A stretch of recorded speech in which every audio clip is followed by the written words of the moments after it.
Welcome to online study centre 07 में आप लोग का स्वागत है। फिर से एक मैथ का एक नया चैप्टर लेके आ गया हूँ, परसेंटेज का पार्ट 1 मैंने दे दिया है। पहले पार्ट 1 आप लोग जाके देख सकते हैं और ये पार्ट 2 का चैप्टर रहा। ओके, तो चलिए इसमें मैंने क्या बोला था।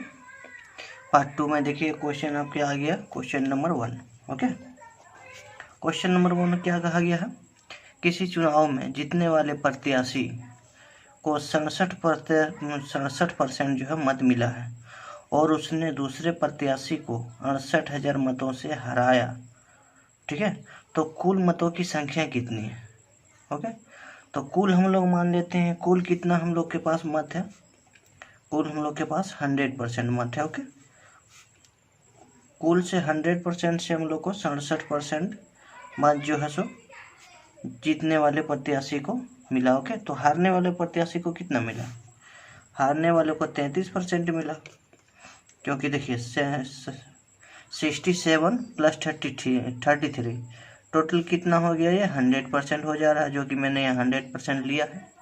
ठीक है, तो अब देखते हैं, ये हो गया मेरा जीतने वाले का, ये मेरा हारने वाला का। ओके, अब देख लेते हैं, तो हारने वाला का कितना था 33। ओके, 33 बराबर कितना दिया है अभी 68,000। ओके, तो एक बराबर मेरा मत कितना आ जाएगा, एक बराबर 2,000। ओके, तो कुल मत पूछा गया। ओके, तो कुल मत पूछा गया है, तो कुल मत बराबर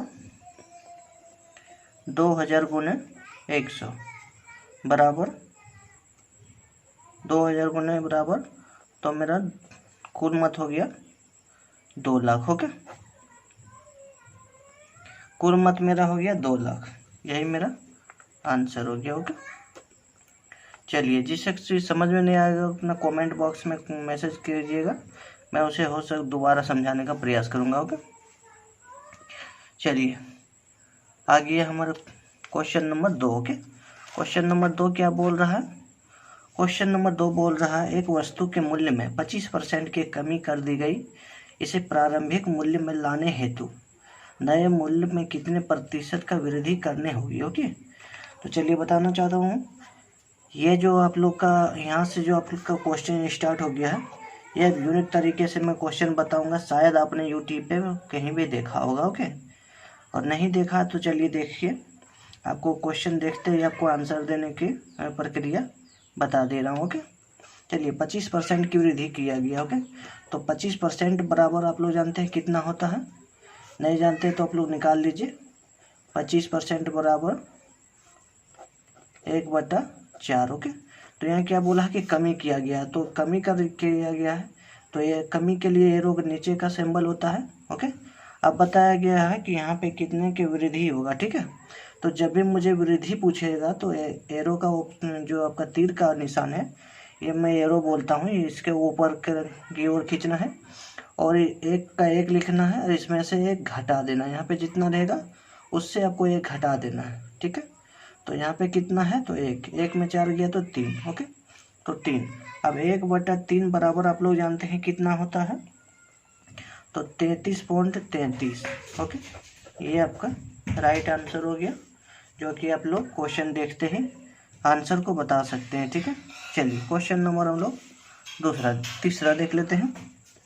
चीनी के मूल्य में 10% की कमी हो जाने पर इसकी खपत में कितने प्रतिशत की वृद्धि करनी होगी ताकि इस माल पर कोई खर्च ना पड़े। ओके, चलिए कितना का कमी करने के लिए बोला है, 1/10। ओके, तो 10% बोला है, तो 10% बराबर कितना होता है, 1/10 होता है। ओके, तो 1/10 के कमी करने के लिए बोला गया है, तो पहले हम लोग एरो नीचे कर लेते हैं, उसके बाद पूछा वृद्धि। ओके, तो एरो हम लोग ऊपर कर लेते हैं। ओके, अब एरो ऊपर कर लेते हैं, तो यहाँ पे क्या मैंने बताया था, यहाँ पे जितना दिया गया उससे उतने को माइनस करना है। जैसे यहाँ पे 1 दिया गया है तो 1 - 10 करना है, तो बराबर आपका 9 होगा। ठीक है, तो उसी तरह से यहाँ पे कर लेना है, तो यहाँ पे 1 का 1 और यहाँ पे 9। ओके, अब 1/9 आ गया, तो 1/9 को हम लोग क्या जानते हैं, 1/9 को हम लोग जानते हैं 9×1/11%। ओके, ये आपका राइट आंसर हो गया। ओके, चलिए आगे देखते हैं हम लोग, आगे क्या कहा गया है। क्वेश्चन नंबर 4, पेट्रोल के मूल्य में 25% की वृद्धि हो जाने पर इसकी खपत कितने % की कमी करनी होगी ताकि खर्च में कोई अपरिवर्तित ना हो। ओके, तो कितने का कमी हो गया? 25% की। ओके, चलिए हम लोग देखते हैं 25% बराबर कितना होता है, आप लोग जानते हैं?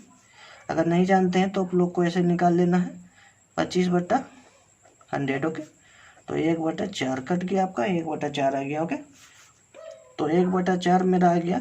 तो यहाँ बोला वृद्धि करने के लिए तो एरो ऊपर करना है, उसके बाद देखिए बोला किया कम करने के लिए, ठीक है, तो एरो मुझे नीचे करना। अब देखिए क्या करना है, जब भी यहाँ कम करने के लिए बोला जा रहा है तो आपको यहाँ से प्लस करना, और अगर माइनस करने के लिए घटाना मतलब कम करने के लिए बोल रहा जा रहा है तो आपको यहाँ पे ज़्यादा ऐड कर देना है, और यहाँ पे अगर वृद्धि करने के लिए बोलेगा तो यहाँ पे आपको घटा देना। ओके, यही आपका मेन ट्रिक है, जो मेन ट्रिक है आपका यही आपका फॉलो करना पड़ेगा, बाकी सब क्वेश्चन आपका चुटकी में उड़ जाएगा। ओके, चलिए देखते हैं हम लोग।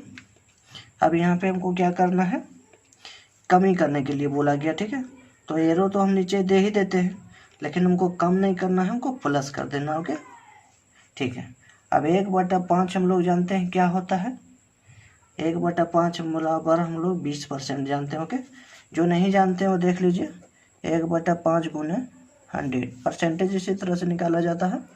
तो इसको हम लोग काटते हैं 20, 1 गुने 20 तो बराबर 20%। ओके, चलिए क्वेश्चन नंबर देख लेते हैं हम लोग लास्ट। ओके, जो कि 5 नंबर क्वेश्चन दिया गया है। चावल के मूल्य में 20% की वृद्धि कर दी गई, तो इसे प्रारंभिक मूल्य में लाने हेतु कितने मूल्य पे कमी करना पड़ेगा। ठीक है, देखिए फिर यहाँ पे बोल दिया कमी, तो आपको क्या करना है, जब भी कमी बोला तो आपको प्लस कर देना चाहिए। ठीक है, तो यहाँ पे मेरा भी दिया 20% वृद्धि के लिए, तो 20% बराबर आप लोग क्या जानते हैं, नहीं जानते हैं तो 20% बराबर निकाल लीजिए 20/100, 1/5। ओके, चलिए 20% बराबर क्या बोला है, वृद्धि करने के लिए तो एरो किधर, ऊपर। ओके, उसके बाद हमें कमी करने के लिए बोला गया तो कमी के लिए एरो नीचे कर देते हैं, लेकिन मुझे क्या करना है, फिर प्लस कर देना है। ओके, क्योंकि मुझे यहाँ कमी करने के लिए बोला गया है, कमी के जगह पे हमको प्लस करना है। चलिए यहाँ पे आप लोग कॉपी कलम निकाल के लिख लीजिए, जब भी आपको कमी करने के लिए बोला तो आपको जोड़ देना है, और जब आपको वृद्धि करने के लिए बोले तो आपको यहाँ पे माइनस कर देना। ओके, चलिए ये चीज़ें अगर आप नोट कर लिए तो आपका क्वेश्चन जो है से चुटकी में उड़ जाएगा। चलिए अब 1/6 यहाँ पे 6 हो गया। अब 1/6 बराबर हम लोग क्या जानते हैं, 16/2/3। ओके, ये आपका राइट आंसर हो गया। चलिए अगले वीडियो में हम लोग मिलते हैं कल इसी टाइम पे। धन्यवाद। अपने चैनल को लाइक एंड सब्सक्राइब कर लीजिए, अगर आपने लाइक एंड सब्सक्राइब नहीं किया है तो आपको वीडियो का नोटिफिकेशन नहीं मिल पाएगा। ओके, आप लाइक एंड सब्सक्राइब कर लीजिए ताकि आपको सही समय पे वीडियो का नोटिफिकेशन मिल जाएगा। चलिए थैंक यू, धन्यवाद।